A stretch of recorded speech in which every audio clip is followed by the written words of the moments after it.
Hi guys, my name is Nitish Anand. आज हम topic start करने वाले हैं permutation and combination. Permutation and combination as you know aptitude का एडवांस लेवल का एक टॉपिक है और इसके ऊपर CAT, GMAT, right and then banking level के बेसिक्स क्वेश्चन, राइट, इन सब में आपका परम्यूटेशन कॉम्बिनेशन काफ़ी आता है, राइट। तो परम्यूटेशन कॉम्बिनेशन मैं इस वे से करवाऊंगा आपको कि ये आपको किसी भी वे से ये आपका हार्ड टॉपिक नहीं लगेगा। आप एक दो वीडियोस अगर आप मेरी फॉलो करोगे तो उसके बाद आपको पता लगेगा कि ये टॉपिक हम इजी वे से कैसे कर सकते हैं, राइट। तो स्टार्ट करते हैं। First of all, permutation combination में आपको सबसे पहले मैं ये नहीं बताऊंगा कि परम्यूटेशन क्या होता है, कॉम्बिनेशन क्या होता है और उसके फॉर्मूले के बेसिस पे मैं क्वेश्चन करने लग जाऊँ। Formula as you know, N C R, P C, N P R. Instead of this, simple counting के बेसिस पे हम परम्यूटेशन एंड कॉम्बिनेशन स्टार्ट करेंगे, ठीक है। तो हम स्टार्ट करते हैं। So first of all, principle of counting. So principle of counting में देखो, लेट्स सपोज हमारे पास एक इवेंट है पी और उसको ए नंबर ऑफ वे से परफॉर्म कर सकते हैं, और दूसरा इवेंट है क्यू और उसको बी नंबर ऑफ वे से परफॉर्म कर सकते हैं, ठीक है। तो उसमें अगर हमने चूज़ करना है कि इन दोनों में से कोई एक अगर परफॉर्म होना चाहिए तो वो कितने नंबर ऑफ वे से हो सकता है। सो इसको हम एक एग्जांपल के बेसिस पे भी देख सकते हैं। अगर हमने उनमें से कोई एक परफॉर्म करना है तो ए प्लस बी आएगा उसका आंसर। अगर कोई एग्जांपल लूँ तो जैसे कि आप एक ले लो, एक कॉइन टॉस हो रहा है। एक कॉइन को हम टॉस कर रहे हैं, उसमें या तो हेड आएगा या टेल आएगा। और सेकंड थिंग, हम एक डाइस रोल कर रहे हैं। अगर हम एक डाइस रोल कर रहे हैं, उनमें से या तो one two up to so on up to six, one two six आ सकता है या फिर हेड टेल आ सकता है। अब उसका कहना ये है कि ईदर ऑफ टू, उनमें से कोई एक चीज़ परफॉर्म करनी है तो टोटल कितने नंबर ऑफ आउटकम्स जो है वो हमारे आ सकते हैं। तो यहाँ से हमारे दो आएंगे, यहाँ से छः आएंगे, टोटल हो जाएंगे आठ, ठीक है। और ये प्रिंसिपल ऑफ काउंटिंग में होता है कि हमें सिर्फ एक ही परफॉर्म करना है दोनों इवेंट्स में से। और जो हमारा सेकंड है, जो कि हमारा यूज़ होता है काफ़ी इस परम्यूटेशन एंड कॉम्बिनेशन में, विच इज़ कि इन दोनों को हमने P can be perform of A number of ways and Q can be perform of B number of ways, इन दोनों को हमने सक्सेशन में या साइमल्टेनियसली परफॉर्म करना है तो उसमें कितने नंबर ऑफ वेज बनते हैं, राइट। तो इसको भी हम इसी एग्जांपल से देख लेते हैं कि क्वाइन जो है वो क्या कितने आउटकम देगा, हेड और टेल।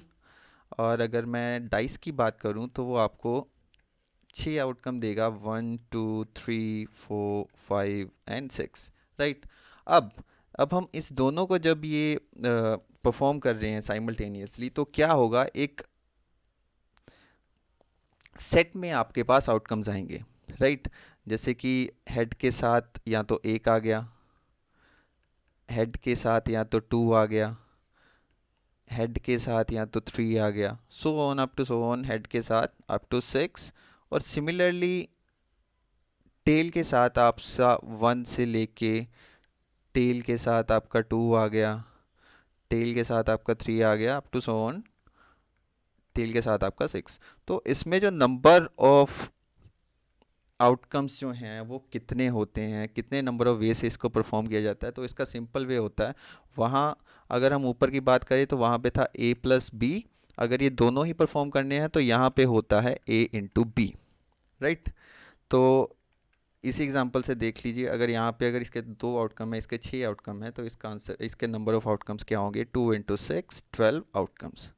सो ये बेसिक हमारा प्रिंसिपल ऑफ काउंटिंग है जिसका हम यूज़ परम्यूटेशन में करते हैं। और यहाँ पे हम परम्यूटेशन का फॉर्मूला यूज़ किए बिना ही परम्यूटेशन के काफ़ी क्वेश्चंस हम इसी प्रिंसिपल ऑफ काउंटिंग से कर सकते हैं, which is a basic thing, right. कोई भी टेंथ लेवल या एट्थ लेवल का स्टूडेंट भी आपको इस बेसिस पे ये क्वेश्चन सॉल्व कर सकता है, राइट। तो हम देखते हैं आगे कैसे यूज़ होगा। इसके अलावा आपको जो एक टॉपिक के बारे में पता होना चाहिए, which is factorial. Factorial as you know, N factorial का मीनिंग है एन वन से लेके एन तक का जितने भी इंटीजर्स हैं उनका मल्टीप्लिकेशन, राइट। अगर मैं कहूँ फाइव फैक्टोरियल, फाइव फैक्टोरियल का क्या आंसर होगा, five into four into 3 into 2 into 1, so it will be 120, right? So this is 5 factorial. अगर मैं ऐसे ही 3 फैक्टोरियल की बात करूँ तो 3 फैक्टोरियल आएगा 3 into 2 into 1 which is 6 factorial, right? So ये फैक्टोरियल्स आपको सिंपल पता होगा. इसमें दो स्पेशल केस हैं कि अगर 1 फैक्टोरियल की बात करूं तो उसका आंसर तो आता है 1, राइट? लेकिन अगर 0 फैक्टोरियल की बात करूं तो उसका भी क्या आंसर होता है? उसका भी आंसर होता है 1, ठीक है? 1 और 0 फैक्टोरियल दोनों के आंसर होते हैं 1. दोनों की वैल्यू जो होती है 1 होती है. 0 फैक्टोरियल 1 कैसे होता है वो आपको, अगर आपको इसके बारे में जानना है तो वो आपको मैं एक अलग से वीडियो बना दूंगा कि ये स्पेशल केसेस में ये 0 इज इक्वल टू 1 कैसे हैं, राइट? अब इसका यूज़ कैसे, यूज़ कहाँ पे होता है? अब यूज़ होता है जब अरेंजमेंट कर रहे होते हैं डिफरेंट थिंग्स का, राइट? लेट्स फॉर एग्जांपल मेरे पास 5 स्टूडेंट हैं, 5 स्टूडेंट्स हैं, और अगर मेरे को पांचों को एक रो में अरेंज करना है तो कितने नंबर ऑफ वे से अरेंज कर सकते हैं? That is 5 factorial. तो अगर इसको हम इलेबरेट करके बताएं तो मेरे पास 5 पोजीशंस होंगी रो में, और मेरे पास 5 डिफरेंट स्टूडेंट्स हैं. स्टूडेंट्स डिफरेंट्स ही होंगे क्योंकि स्टूडेंट्स एक पर्सन है, और पर्सन हर कोई एक दूसरा पर्सन जो है वो डिफरेंट आपस में, ठीक है? जब सेम टाइप ऑफ थिंग्स को हमने प्लेस करना होगा उसका डिफरेंट वे होता है. तो बेसिकली जब डिफरेंट थिंग्स हो तो उसको कैसे हम एन फैक्टोरियल वे से कर सकते हैं? देखो, फर्स्ट पोजीशन पे अब मेरे पास 5 स्टूडेंट है, 5 में से कोई भी आ सकता है, राइट? सेकंड पोजीशन में एक तो यहाँ पे चला गया, बचे कितने? 4. अब 4 में से यहाँ पे कोई भी आ सकता है. थर्ड पोजीशन पे मेरे पास दो दो स्टूडेंट चले गए, 3 बचे, 3. सिमिलरली यहाँ पे 2 स्टूडेंट बचे, 2 में से कोई एक आ सकता है, राइट? और लास्ट में एक ही बचा, वो एक ही यहाँ पे इस रो में इस पोजीशन पे आएगा, राइट? तो अब देखो, मैं यहाँ पे भी इसके नंबर ऑफ परफॉर्मेंस देख रहा हूँ, कितनी आउटकम्स हैं, यहाँ पे भी देख रहा हूँ, यहाँ पे भी देख रहा हूँ. तो ये आपका जो पहले मैंने प्रिंसिपल ऑफ काउंटिंग में बताया उसी वे से आपका इसका आंसर आएगा 5 इंटू 4 इंटू 3 इंटू 1, क्योंकि हर पोजीशन को मैंने साइमल्टेनियसली देखना है, सिंगल सिंगल में भी नहीं देख रहा, राइट? ऐसे सिंगल वे में देखूंगा यहाँ पे 5 में से 5 आ सकते हैं, 5 आ सकते हैं, तो वो कुछ सम करके होगा. लेकिन ये साइमल्टेनियसली पांचों को बिठाना है एक साथ, पांचों पोजीशन में, तो यहाँ पे इसका आंसर 5 फैक्टोरियल आता है. तो without using any permutation and combination formula हम जो अरेंजमेंट्स हैं वो सिंपल वे से आपको हम विद बाय यूजिंग फैक्टोरियल हम इसका यूज़ कर सकते हैं, राइट? सो इस टाइप के कोई क्वेश्चंस देख लेते हैं. इसका जैसे यूज़ होता है अगर वर्ड्स लेटर्स की अरेंजमेंट हो, अल्फ़ाबेट्स की अरेंजमेंट्स हो, और या फिर आपका नंबर्स की अरेंजमेंट हो, तो वहाँ पे आपका यूज़ होता है. तो यहाँ पे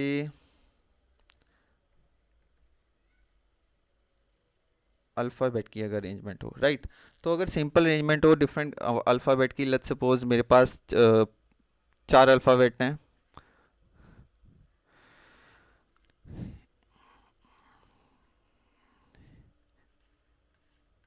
चार अल्फ़ाबेट हैं FROM.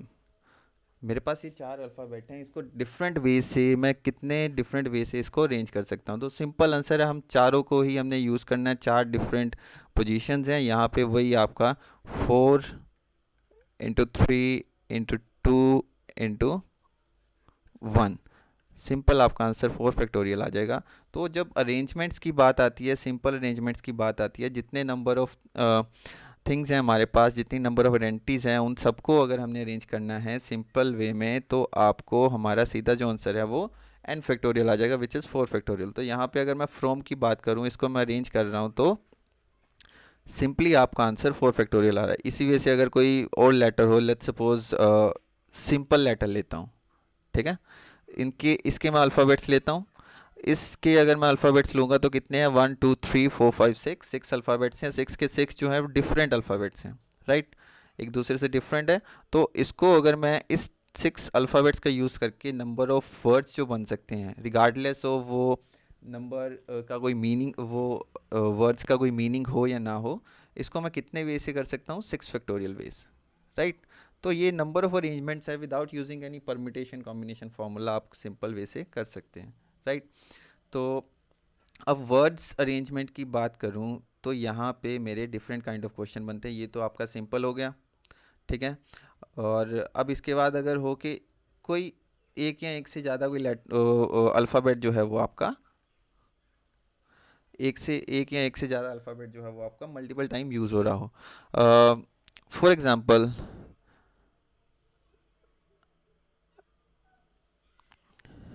Let's say hidden hidden word लेता हूँ मैं। अब इन इसके अल्फ़ाबेट्स का यूज़ करके मेरे को डिफरेंट नंबर ऑफ अरेंजमेंट्स कितनी हो सकती हैं, कितने डिफरेंट नंबर ऑफ वर्ड्स बन सकते हैं, वो मेरे को बताना है। अब यहाँ पे देखो टोटल नंबर ऑफ वर्ड्स कितने हैं, 1 2 3 4 5 6 तो नंबर ऑफ वर्ड्स हैं, लेकिन उसमें से एच जो है वो 2 टाइम्स आ रहा है, राइट। 6 हमारे पास टोटल हैं और एच जो है मेरे पास 2 टाइम्स आ रहा है। तो इसको मैं कैसे करूँगा, अगर जो इसकी अरेंजमेंट है, पहले तो ये 6 को ऐसे ही रखूँगा, ठीक है। लेकिन इसके साथ जो डी वर्ड है जो 2 टाइम्स, सॉरी डी वर्ड जो है वो 2 टाइम्स आ रहा है, इसके साथ जो डी वर्ड जो 2 टाइम है उसको मैं नीचे उतने नंबर ऑफ फैक्टोरियल से डिवाइड कर दूंगा, राइट। अब यहाँ पे क्या था, एक ही लेटर था जो बार बार रिपीट हो रहा था, राइट। एक ही लेटर था जो बार बार रिपीट हो रहा था। अगर मैं किसी और वर्ड की बात करूँ जहाँ एक या एक से ज़्यादा लेटर रिपीट हो रहे हैं तो वहाँ पे कैसे होगा। लेट्स सपोज एक वर्ड लेते हैं हम,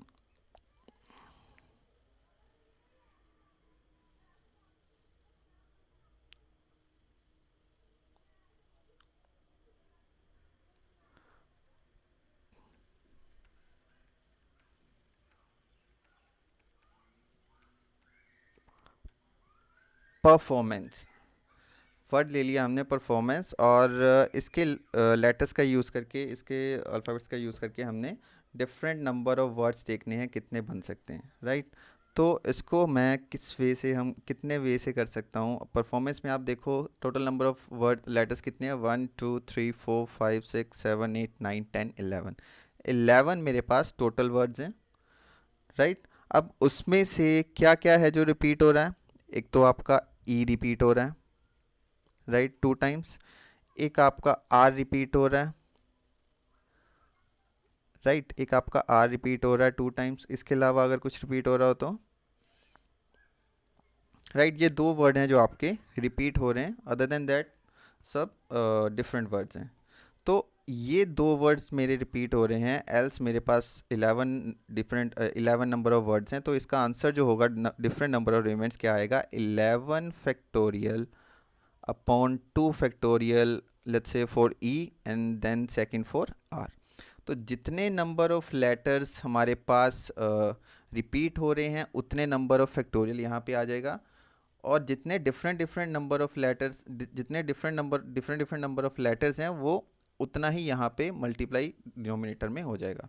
तो इसका आंसर आएगा 11 factorial upon 2 factorial into 2 factorial, right. अब इसमें वर्ड्स अरेंजमेंट में काफ़ी डिफरेंट टाइप ऑफ कंडीशंस भी आ जाती हैं।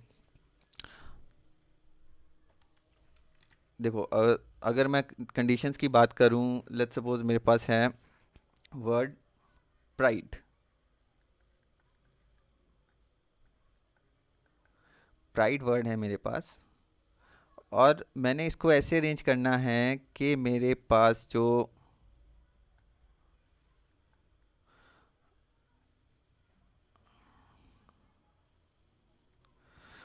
इस वे से अरेंज करना है कि जो इसके जो वोवल्स हैं वो हमेशा साथ में रहें। तो इसमें वोवल्स कौन कौन से हैं, आई एंड ई। यहाँ पे 2 वोवल्स हैं, आई एंड ई, इनको हमेशा साथ में रखना है। एल्स इसको इस कंडीशन के बेसिस पे कितने नंबर ऑफ वे से मैं इसको अरेंज कर सकता हूँ। देखिए अगर ऐसे देखूँ तो मेरे पास 5 यहाँ पे लेटर्स हैं, और आई और ई को मैंने साथ में रखना है। अब जिन वर्ड्स को मैंने हमेशा साथ में रखना है तो मैं क्या करूँगा, उन उन लेटर्स को मैं एक ही लेटर कंसीडर करूँगा। I consider it as only 1 letter. ये एक हो गया, उसके अलावा मेरे पास P, then R and then D, right. P R and D मेरे पास ये लेटर हो गए।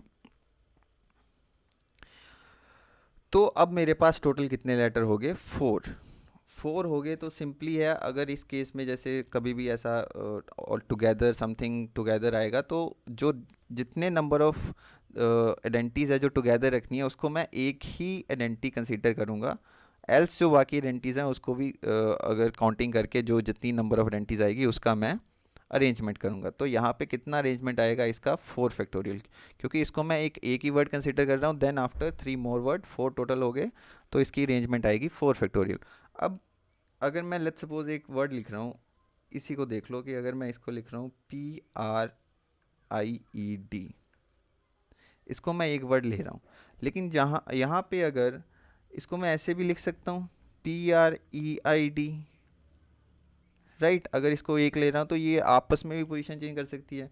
तो इसकी वजह से जो आपस में जो वर्ड साथ में रहने चाहिए, इनमें जो पोजीशन चेंज होती है, उसकी वजह से जो नंबर ऑफ अरेंजमेंट्स बढ़ेंगी, तो वो उसके साथ मल्टीप्लाई कर देंगे। अगर हमारे पास 2 वर्ड्स हैं जिसको साथ में रख रहे हैं, तो साथ में 2 फैक्टोरियल आ जाएगा। अगर मेरे पास यहाँ पे 3 वर्ड्स होते हैं जो कि हमने साथ में रखने हैं हमेशा, तो यहाँ पे मेरा 3 फैक्टोरियल आ जाता। तो उस बेसिस पे जो भी लेटर्स हमने साथ में रखने हैं कि वोवल्स ऑलवेज कम टुगेदर, तो उसको एक वर्ड पहले मान के यहाँ पे उसकी अरेंजमेंट कर दी। देन आफ्टर जो हमने वोवल्स साथ में रखी हैं, जो वर्ड्स हमने साथ में रखे हैं, उसकी नंबर ऑफ अरेंजमेंट कितनी होती है उसको हमने साथ में मल्टीप्लाई कर दिया। तो इस वे से हमारा अरेंजमेंट होगा इस कंडीशन में जब वो वोवल्स कम्स टुगेदर कह रहा है। ठीक है, तो ये कंडीशन क्या होगी? लेट्स सपोज हमें कोई वर्ड दिया है जिसमें वो कह रहा है कि some identities come together, in that case it's a consonant. Consonant को हम वोवल्स को हम साथ में रख रहे हैं, तो वोवल्स हमारे पास 2 हैं, आई एंड ई 2 वोवल्स हैं, तो उसको हमने साथ में रखना है, तो उसको हमने एक ही वर्ड कंसिडर कर लिया। और इसके अलावा जितने वर्ड्स थे 3 + 1 4 हो गया। अब 4 को पहले हमने अरेंज किया, देन आफ्टर इसकी आपस में अरेंजमेंट कितनी हो सकती है वो हमने मल्टीप्लाई कर दिया। इस वे से हम इस कंडीशन को इस कंडीशन की अरेंजमेंट करेंगे जब हमारी कुछ आइडेंटिटीज कम टुगेदर होएगी या उसको साथ में रखना है, राइट। एक और कंडीशन देख लेते हैं हम।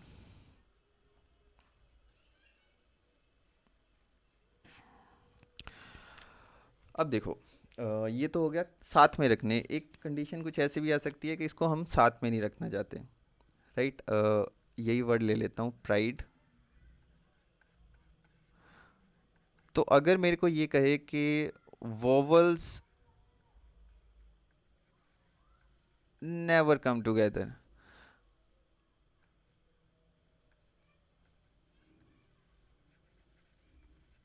Right, find the number of ways we can arrange this letters of the word pride so that vowels never come together. इस वे से आपका क्वेश्चन होगा कि कितने नंबर ऑफ वे से मैं इस लेटर्स के वर्ड्स को अरेंज कर सकता हूँ सो दैट के जो वोवल्स हैं वो कभी भी साथ में ना आए। अब देखो, इसको हम 2 वे से कर सकते हैं। यहाँ पे क्या है, जो हमारे वोवल्स हैं वो 2 वोवल्स हैं, आई और ई। तो हम क्या करेंगे, जिस चीज़ को उसने कहा है कि नेवर कम टुगेदर, कभी भी साथ में नहीं होने चाहिए, तो हम उसको छोड़ के बाकी के जितने वर्ड्स हैं पहले उसको अरेंज करेंगे। क्या करेंगे, जब भी कुछ ऐसा वर्ड होगा कि that it's never come together, उस केस में हम क्या करेंगे, इसको छोड़ के बाकी के जितने वर्ड्स हैं हम उसको पहले अरेंज करेंगे कि जिससे वो उसके बीच में हम रख सकें कि वो कभी टुगेदर ना आए। तो सबसे इसके अलावा हमारे पास कौन से वर्ड बने? PRND। तो सबसे पहले इन तीनों की मैं अरेंजमेंट कर दूंगा, PRND की। तो ये 3 × 2 × 1 3 फैक्टोरियल वे से इसकी अरेंजमेंट हो जाएगी। अब देन आफ्टर देखो, मेरे पास 2 वर्ड्स हैं और मेरे पास 4 ऐसी पोजीशंस हैं, 1 2 3 4, यहाँ पे मैं ये वर्ड रख सकता हूँ। तो यहाँ पे आपका परम्यूटेशन का फॉर्मूला लगेगा कि मेरे पास 4 पोजीशंस हैं और मेरे को 2 को ही अरेंज करना है, विच इज़ 4p2। ये एक ऐसी कंडीशन है, यहाँ पे हम परम्यूटेशन का फॉर्मूला यूज़ कर रहे हैं। अब परम्यूटेशन और कॉम्बिनेशन क्या होता है वो मैं आपको नेक्स्ट स्लाइड में बताऊंगा, लेकिन टिल देन अगर आपको वर्ड की या लेट्स सपोज नंबर की अरेंजमेंट करनी है, तो आपको सिंपल जो है वो फैक्टोरियल्स और प्रिंसिपल ऑफ काउंटिंग के बारे में पता होना चाहिए। आपका कोई फॉर्मूला का यूज़ नहीं होगा परम्यूटेशन कॉम्बिनेशन का। आपका सिंपल आपको अरेंजमेंट्स में फैक्टोरियल्स एंड आपको काउंटिंग का प्रिंसिपल पता होना चाहिए, और आप अगर सिंपल या मीडियम लेवल के क्वेश्चंस हैं वो आप इजीली कर पाओगे। तो अब हम बात करते हैं कि परम्यूटेशन कॉम्बिनेशन बेसिकली होता क्या है, राइट। अब हम आते हैं परम्यूटेशन कॉम्बिनेशन, इससे पहले कुछ एग्जांपल्स देख लेते हैं। अब ये एग्जांपल है, जैसे इसमें हर टाइप के क्वेश्चन आ रहे हैं कि how many number of ways a letter of the word leader,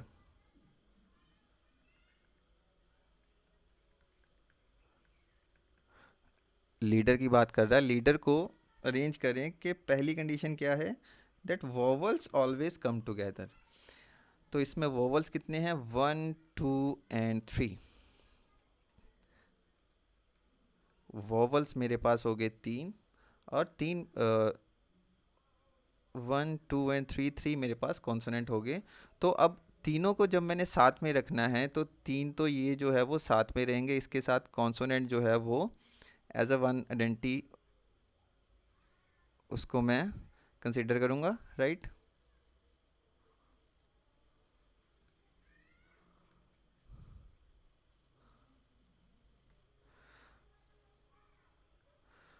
तो मेरे पास टोटल 4 आइडेंटिटीज़ की अरेंजमेंट होगी, 4 आइडेंटिटीज़ की अरेंजमेंट होगी, 4 फैक्टोरियल आ जाएगा। अब उसमें देखो कि जैसा कि पिछली बार मैंने किया था, अब तीन जो हैं ये भी आपस में इंटरचेंज हो सकते हैं, ठीक है। वो कितने वे से होंगे, इंटू 3 फैक्टोरियल वेज, राइट। यहीं तक होगा इसका आंसर,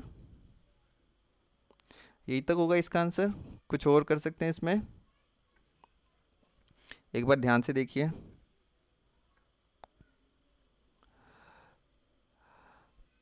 यहाँ पे और एक चीज़ क्या है कि आपके पास ई जो है वो रिपीट हो रहा है। अब रेपिटेशन के केस में क्या था, ई रिपीट हो रहा है, ई रिपीट हो रहा है, कितने टाइम हो रहा है, 2 टाइम हो रहा है। अगर ई कोई चीज़ रिपीट हो रही है तो उसको हम जितने नंबर ऑफ में जितने नंबर्स में रिपीट हो रही है उतने फैक्टोरियल से हम उसको टोटल से डिवाइड कर देंगे। तो ये आपका आंसर होगा फर्स्ट का। तो ए का आपका आंसर क्या होगा, 4 factorial into 3 factorial upon 2 factorial, right. अब हम बात करते हैं वोवल्स नेवर कम टुगेदर की, ठीक है। अब वोवल्स नेवर कम टुगेदर में क्या करेंगे, 3 वोवल्स हैं और 2 ही मेरे 3 मेरे पास वोवल्स हैं और 3 ही मेरे पास कॉन्सोनेंट हैं। तो मैंने जब कहा था कि नेवर कम टुगेदर का कभी केस आएगा तो सबसे पहले हम इसके अलावा जितने हमारे पास आइडेंटिटीज़ हैं उसको हम अरेंज करेंगे। तो इसके अलावा मेरे पास 3 और आइडेंटिटीज़ हैं, एल डी एंड आर। तो इसको मैं सबसे पहले अरेंज करूँगा, राइट। अगर बी का बात करूँ ऑप्शन का, इसका मैं इसको सबसे पहले अरेंज करूँगा 3 × 2 × 1 3 फैक्टोरियल वे। 3 को अरेंज करना है तो सिंपली 3 फैक्टोरियल वे में अरेंज कर दूंगा। अब 3 को हमने अरेंज कर दिया, अब यहाँ पे इसकी पोजीशंस कितनी बन रही है जिससे वो नेवर कम टुगेदर, 4 पोजीशन इसके पास आ रही हैं वोवल्स के पास, 1 2 3 एंड 4। इसके पास 4 पोजीशंस आ रही हैं और इसने 4 में से 3 पोजीशन में ही 3 पोजीशन में ही अरेंज होना है, क्योंकि 3 ही हमारे पास वोवल्स हैं। तो 4 में से 3 पोजीशंस ऑक्यूपाई कर लेगा, तो इसका आंसर होगा 3 फैक्टोरियल इंटू 4p3, राइट।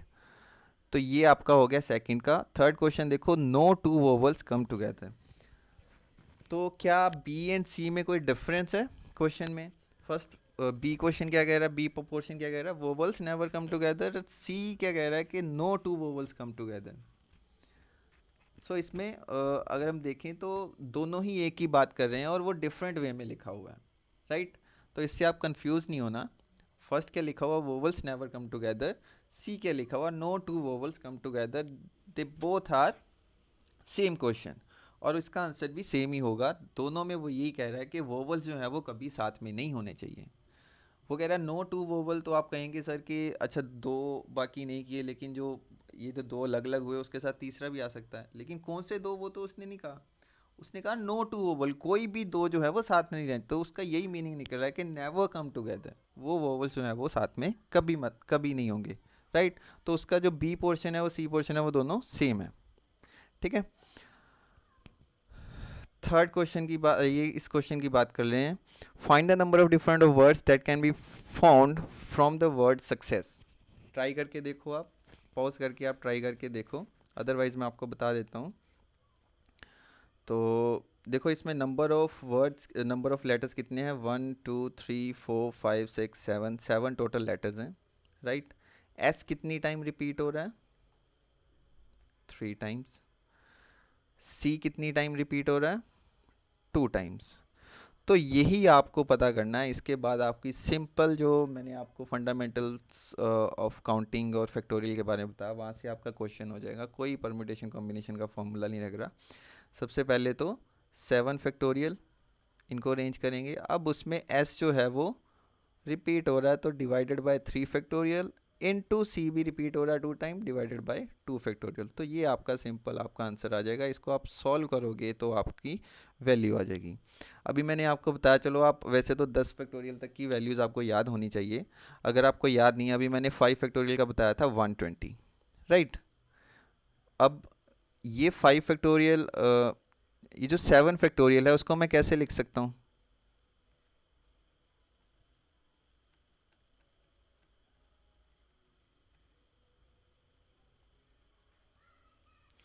कहीं आपको ऐसा ना लगे कि मेरे को थोड़ा जल्दी हो रहा है, तो इसलिए मैं आपको इसको इजी वे में बता रहा हूँ। 7 इंटू 6 इंटू 5 फैक्टोरियल लिख सकता हूँ, इंटू, राइट। और 3 फैक्टोरियल को 3 इंटू 2, 2 को 2,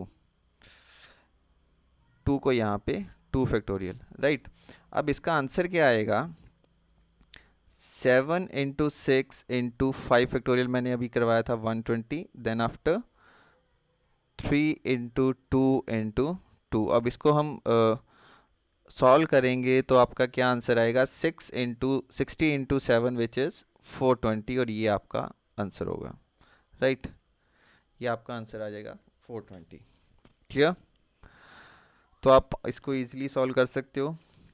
नेक्स्ट आपको क्वेश्चन देता हूँ, ये क्वेश्चन ट्राई करके देखो। क्वेश्चन क्या कह रहा है कि डिटेल्स जो है, डिटेल है, इसके जो लेटर है हमने अरेंज करने हैं such that vowels must occupy odd positions. अब यहाँ पे पोजीशंस भी बता रहा है, odd and even positions. Odd positions कौन सी होगी?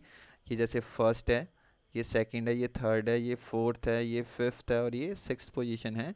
तो ये फर्स्ट, थर्ड एंड फिफ्थ ये हमारी ऑड पोजीशन होगी।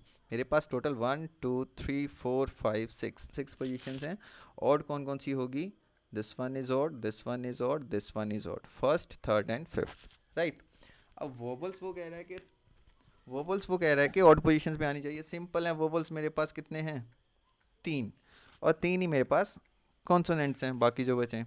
तो पहले मैं, अब यहाँ पे क्या है, अब यहाँ पे ऐसा तो है नहीं कि जो अरेंजमेंट हो रही है वो नेवर कम टुगेदर की हो रही है। जब नेवर कम टुगेदर की अरेंजमेंट होगी तो हम जो चीज़ नेवर कम टुगेदर में आ रही है, जो आइडेंटिटीज आ रही है, उसको बाद में अरेंज करेंगे। अब यहाँ पे नेवर कम टुगेदर टुगेदर का कंडीशन नहीं है, तो उसके अलावा जो कंडीशन कभी भी आएगी, पहले हम उस कंडीशन को सेटिस्फाई करते हैं।